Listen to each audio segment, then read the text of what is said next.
Out here, he looked like him, and I was like, he looks like he's having fun. Penny. Oh, yeah, that's not good. So. Well, this is good for him too, because he gets like just like a kind of a mental reset here, just to see his people. Yeah. It got to the point. I was telling him at the last session. So I hurt my back. Okay. Around the same time that his fear and aggression started. Okay. So I couldn't take him on walks. Yeah, because I know with the aggression, he's not necessarily out to get other dogs, but if they get in his face, he's kind of like not about that life. Yeah, well, and then like our next door neighbors got some dogs, some foster fails, just like us, and he would almost push the fence over trying to get them. And I don't know, it sounded aggressive, but his tail was wagging and his ears, he looked like he was. Yeah. But he was just very. I mean, it could just be like barrier reactive. Like sometimes dogs will get like really worked up when they don't, when they can't actually access what's like barrier in between. But I couldn't get him back in the house. Like I couldn't control him. So that's what, at about, I think it was about a year, we took him to go get a pup cup, and he like freaked out and wanted to run out the window, like go out the window at the lady giving us the pup cup. So I was like, okay, something's wrong. You're like, he's a problem. and he's big, so I literally couldn't. Like, she likes to take the little one on a walk.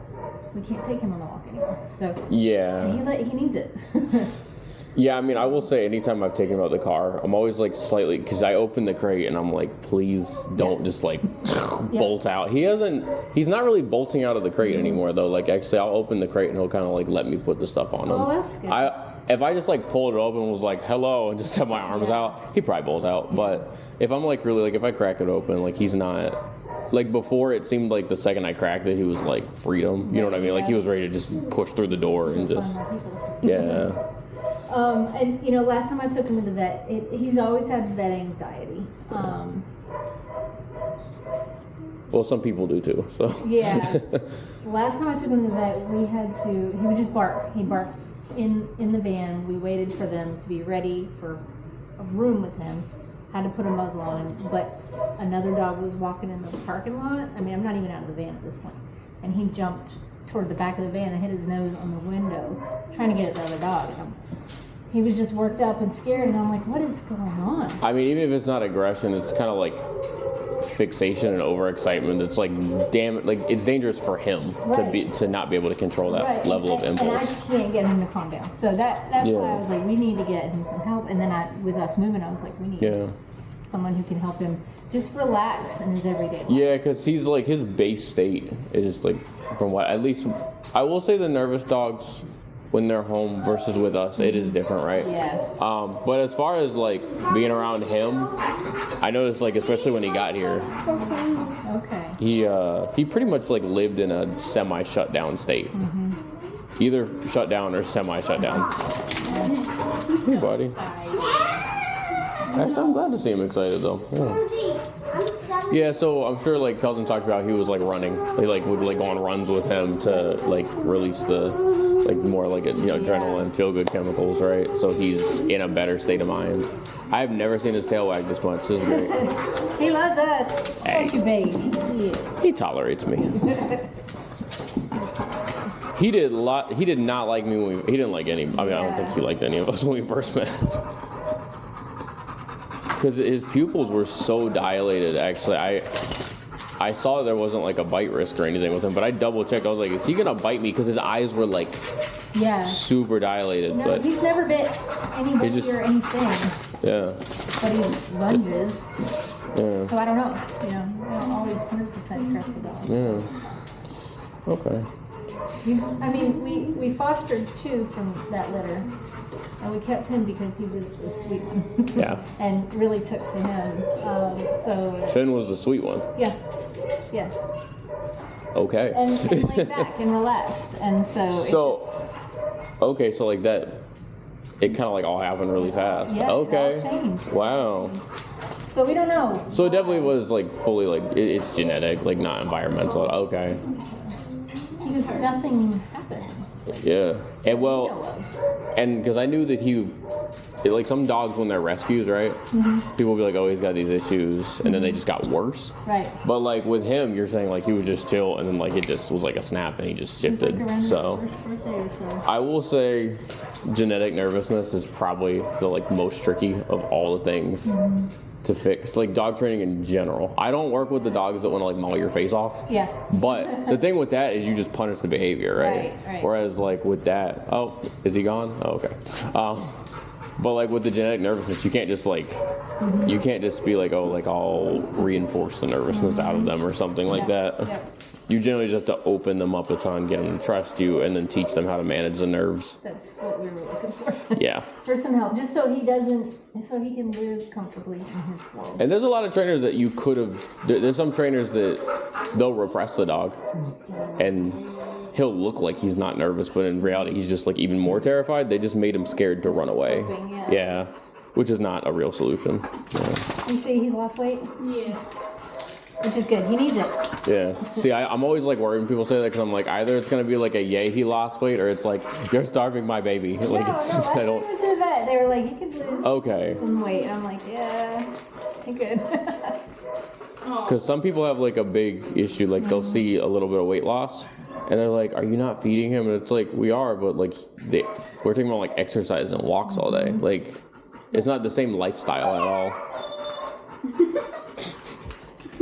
Well, and we don't have our fence put up yet because it's been a pain trying to get the HOA. So that was the other thing. I was like, how am I going to control him on a leash while we're waiting for the fence to be built? Right. So. And from what I understand, he was not very controllable on the leash. Like when Christian came, did Christian or Kelton do the consult? Oh, okay. Yes. Christian does like 90% of the consults, but every now and then, that's why like Kelton came out, and I'm like, oh. And I want to do consults, but they keep me training all the time. Yeah. They don't actually let me go and do consults. So the main thing I was saying, so you guys kind of went over all the theory and stuff, like as far as like the punishment versus reinforcement, that kind of thing. So interesting. Yeah, it is, because you don't realize how much is like going on. It'd be so much easier if you just spoke English, but you know. I know. Tell me, dude. Just tell me. Yeah. Because it's the big one for me when like that explained to me is somebody was like, is petting a dog a punishment or a reinforcement? And the answer is like, Depends on the dog. neither. It just depends. It could either be like a really good reinforcement. Like right now I'm training a golden retriever who's nervous. The first time I met him, he ran away, and as he was running, I like brushed his chin, and he like ran and he stopped, and he was like, Oh, I like that. and he was like, do that again. And then he like looked up at me, and you know, that was obviously like, it was a good thing. I think so. Okay. Sniffing around. Yeah, there he is. Hey, yo. Is that unusual for him? The whole other house. Okay. Okay. So what it sounds like what you guys were planning on doing today is, I guess you're gonna learn some of the mechanics this time. So I didn't know, because I was like, he's still pretty nervous, and Kelvin was like, yeah, no, we're gonna do some like mechanics and stuff like that.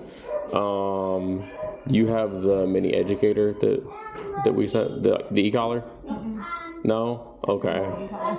Okay, because Was I supposed to have it? yeah, but it's all good. Well, for now, I'll let you. I have mine on me. Okay. You can use mine. Yeah, because we do send the e-collar out that we like recommend everybody get, and then like a leash too, and a cot. Oh, yeah. It's all good. Okay.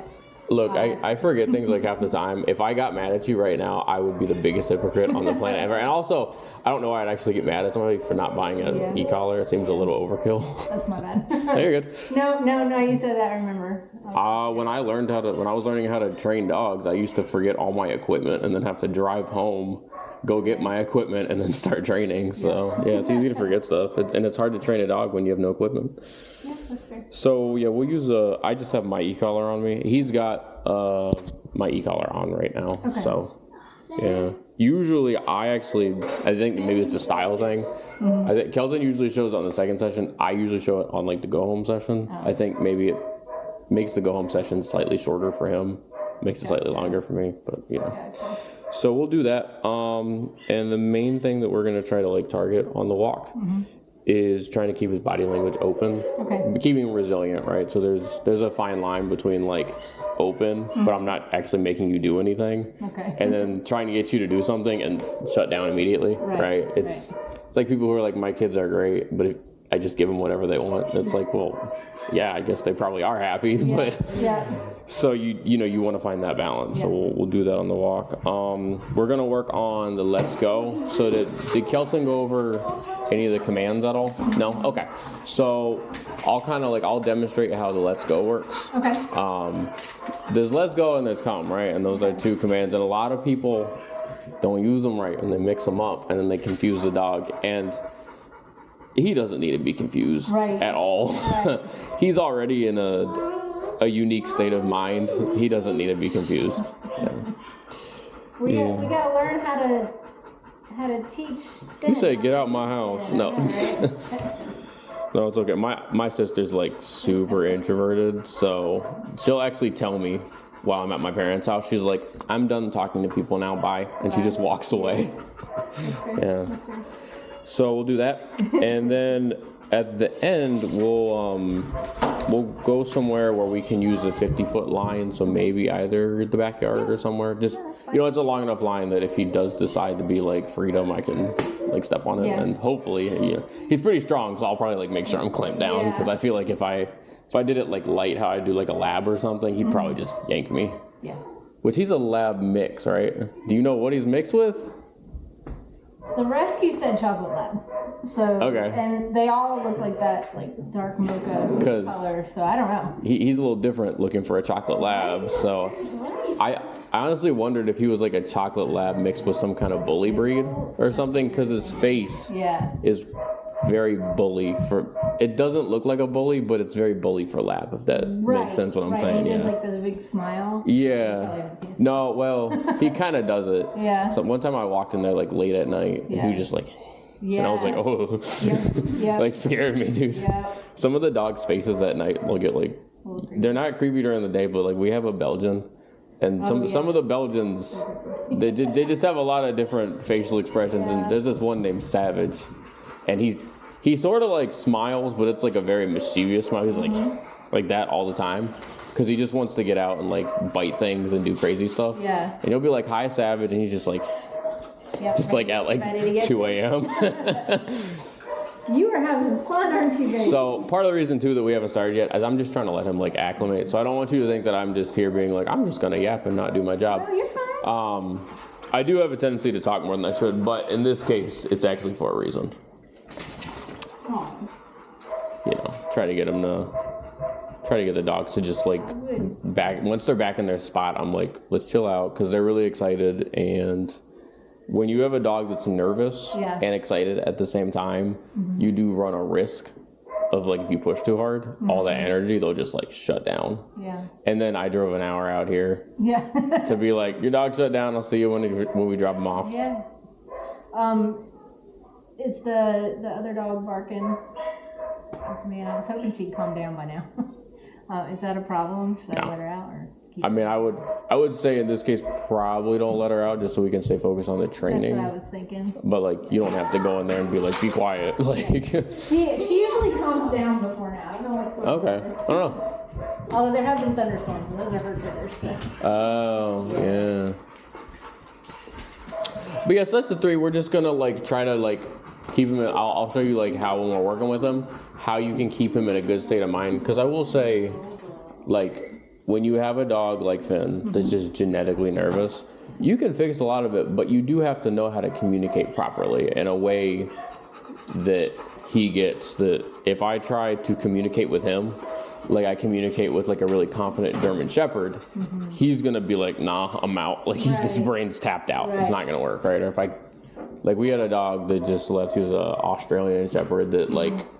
He didn't like to be told what to do, so he'd like nip at you. If I tried to communicate with him like I communicated with the crackhead, it would not work at all. So it's just kind of part of training, and then showing you how to do it is just teaching you how to speak his language, right? That's it. Yeah. Which actually, when you get through the process of it and everything, I think it's actually really fun to work with nervous dogs. Yeah. Because it's very unique. You get like you don't ever work with a dog quite like that dog again. Yeah. Yeah. Like my favorite nervous dog I ever trained was a Belgian Lab mix. Okay. And it was like super nervous. Like I'm talking like if you pet her, she would just like poop on sight, like full diarrhea, like just. Right. Goodness, we don't have that. Yeah, no, she was really bad. But when she went home, I had her off leash, and she was all like jumpy and happy and everything. She was environmental nervousness, so like, she's never gonna be like I love people, but she just doesn't care now. Hey, bud, you having fun? Yeah, I'm almost ready to come home. Okay, good. And as far as the drop off, like the go home date, because I know Kelton told me that. I think it's supposed to be Wednesday next week. Supposed to be, but He told me that you guys had spoke and you said that you would prefer it if we felt like more stuff needed to get worked on. You would prefer a couple extra days. He told me he'll be able to like let you know by Monday. It's still, he said by Monday he may have been like off leash and everything. Okay. But we'll see. You know, we'll not see. eating food off the counter either, bud. That's the other thing too. He's sneaky about it. Oh, is he? Okay. Oh yeah. Well, that's a good spot. That's where Scout lives. Yeah. He's very alive right now. I'm enjoying watching him like be alive. Yeah. Yeah, because last time I worked with him was like in the beginning, and it was actually the first time I've ever usually I underestimate the nervous dogs, and actually this time he's like the first one I've ever overestimated, and I took him out to Home Depot, and we were like he was fine, and then I was gonna teach him a heel. And I put him into the heel, and he like wouldn't get in it, and I just did what I would normally do, where I kind of like put him back in place a couple times, and all of a sudden I just saw this. It was just like, well, and he just stood there, and I was like, "Hey, Finn," and he was like there was nothing going on behind the eyes when I said his name. He was just like not home. Yep, he just checks it out. Yeah. So that's actually part of the when I said we would go over those three things. That's part of it, is knowing how to communicate with him, be strict, without shutting him down.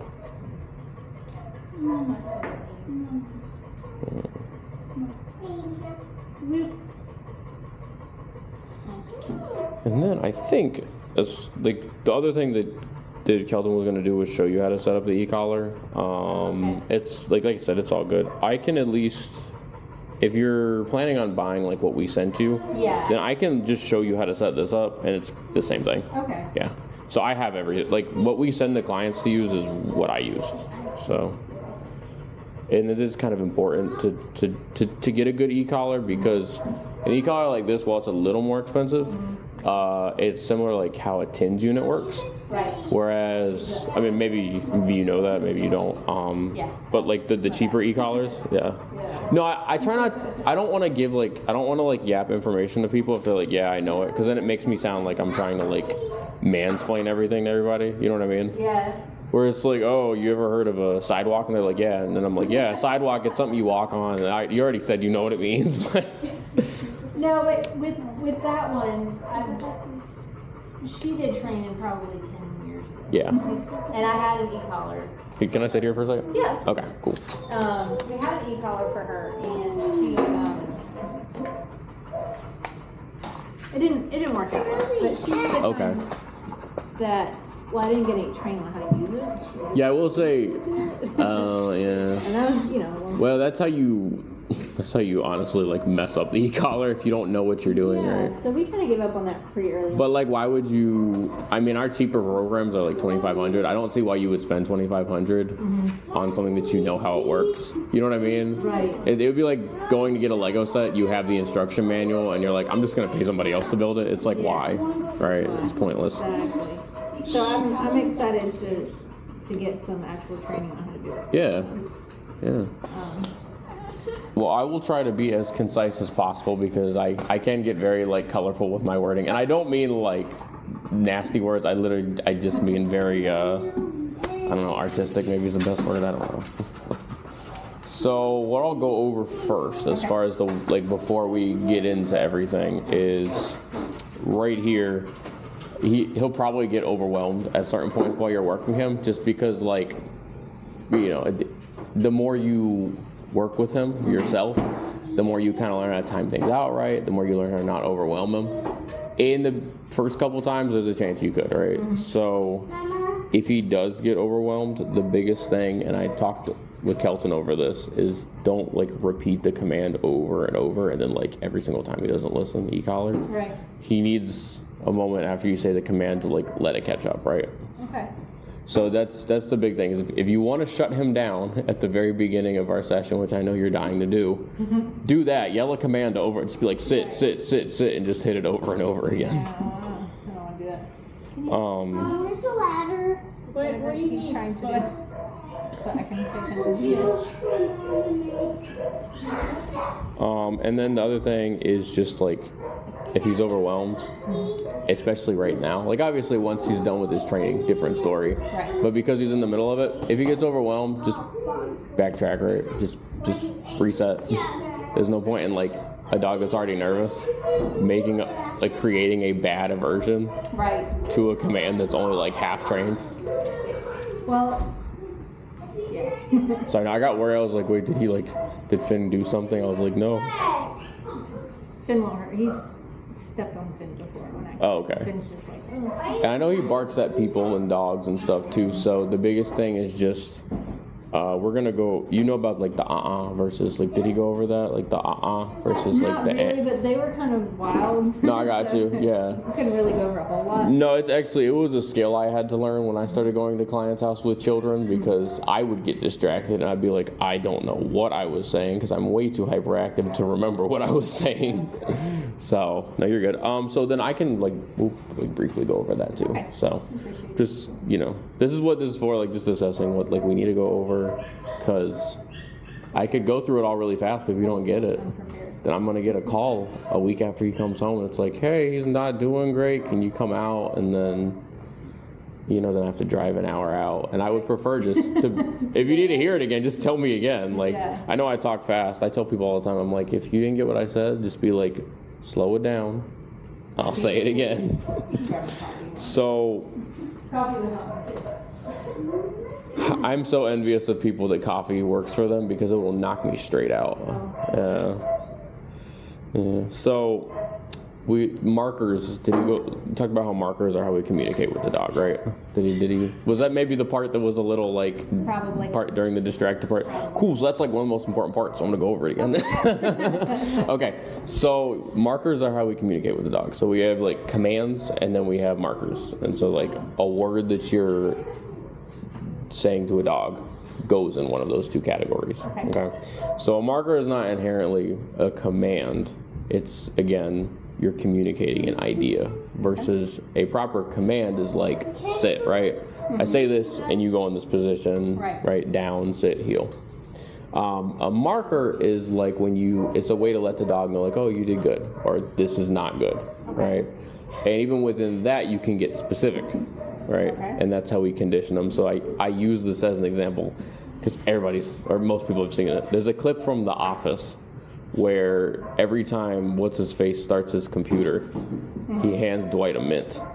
And then after, over and over, he restarts his computer and he doesn't have a mint, and Dwight's just like, and he's like, why are you doing that? And he's like, I don't know. Yeah, I've seen that. And it's like funny, they're talking about how I think he says he conditioned him, but that's how it works with the training too, right? We're classically conditioning a dog to, every time you hear this word, this happens, this is what that means. So, as far, hey, at least y'all aren't hateful. It would be actually really harder for me if it was like, Not at the moment. yeah, I would, watching people hug is not gonna make me awkward. Now, if I was like giving you if I was telling something and you're like, hold on a second, you just like took your belt out, I'd be like, yep, this got awkward fast. Okay, then. That's fine.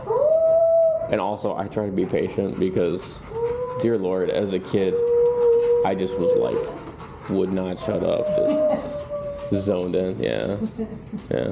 So, I tried to have the tablet charged today. I see, yeah, well, good. It's a good strategy. So within those markers, so we have basically 3 that we use. Kelton uses a different word, so I'm gonna have to like consciously remember the word he uses. Okay. So we have like okay, right, and it's a release, but it also is like a marker for anything good. So if you're like okay, and then you're like, oh boy, that kind of thing, right? Yeah. And that kind of like communicates like a release. You did a good job on what you did. And then as far as anything that's like negative is concerned, because he talked about positive and negative punishment and reinforcement, right? And how like just because